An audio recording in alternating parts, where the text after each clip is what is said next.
We're talking with Rob Brown, one of the co-founders and the director of Team Final. Now, Rob, Lynn Greer, Quade Green, A.J. Hogarth, Ahmad Fair, just a few of the talented Philly guards that wanted to play on that EYBL circuit. And these young men have left the area to play in Washington, D.C. and places like New York. More recently, Chance Westry and Jordan Longino, two nationally ranked Philadelphia area. Well, Chance will adopt him. He's out near Harrisburg. We'll lump him in as well. These guys have recently left and announced that they'll be playing out of New York City. The question we have, and this is a question that everybody's trying to wrap their head around, why aren't these kids, especially nationally ranked kids, why aren't they playing with Team Final if they want to be on the EYBL? And secondly, does Team Final feel an obligation to accommodate these top-level local kids and keep them in the region? Sports talk, we gon' chop it up, we all that watch. On the television, give opinions, win or loss. Whether it's touchdown or 3 points across the court. TKO are going 12 rounds, we love sports. Wilson and Wood, sports talk, can't take a season off. Sit back and listen, I'm just chillin', take the evening off. We out the win, we on the radio, live again. Wilson and Woods, they going live, and you can tell a friend. Tune in, Wilson and Woods.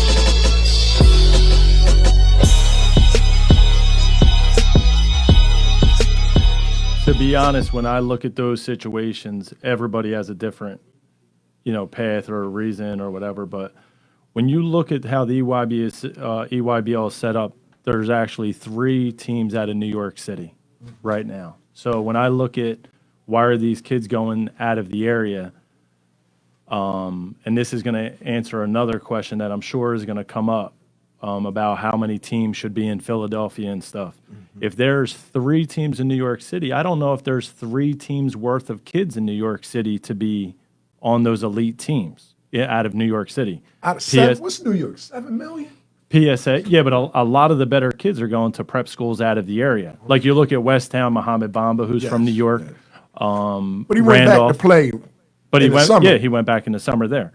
So if you have PSA, the New York Rens, and the New York Lightning, they need to find players. Who's an hour and a half away. There's only 75 miles that's separating us from New York City.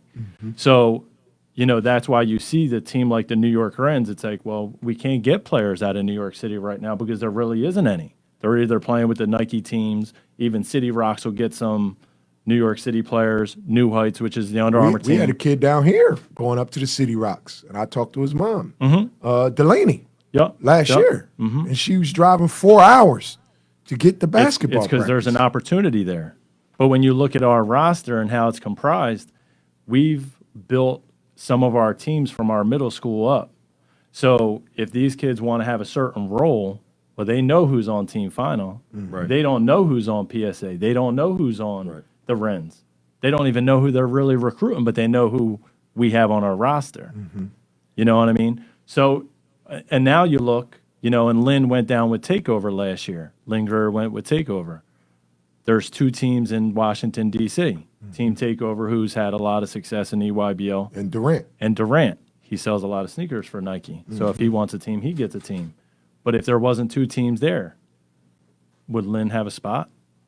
You know what I mean? And that's what I said about the Jordan case, right? So I don't look at it as a knock on Final. I don't. I look at it as a kid trying to find his fit.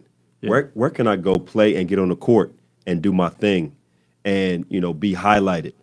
Whereas him knowing Final kids and knowing who Final has, he sees his roster and says, okay, well, I might not fit there. Yeah.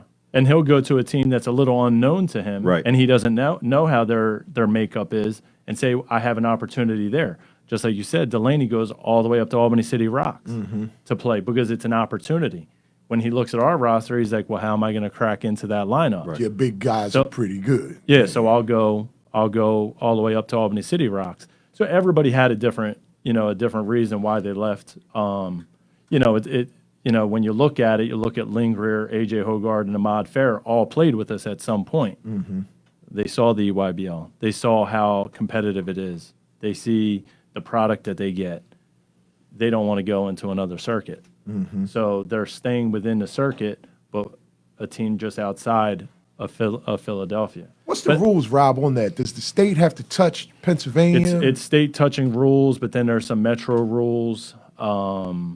You're allowed 3 from outside your area. So if you're based out of New York City, you could have 3 from Pennsylvania. Okay. In each class. Now those are EYBL rules. No, that's NCAA rules. NCAA, The NCAA okay. makes those rules, and the EYBL adopts those rules for live period events. Sports talk, we gon' chop it up, we all in watch. On the television, give opinions, win or loss. Whether it's touchdown or 3 points across the court.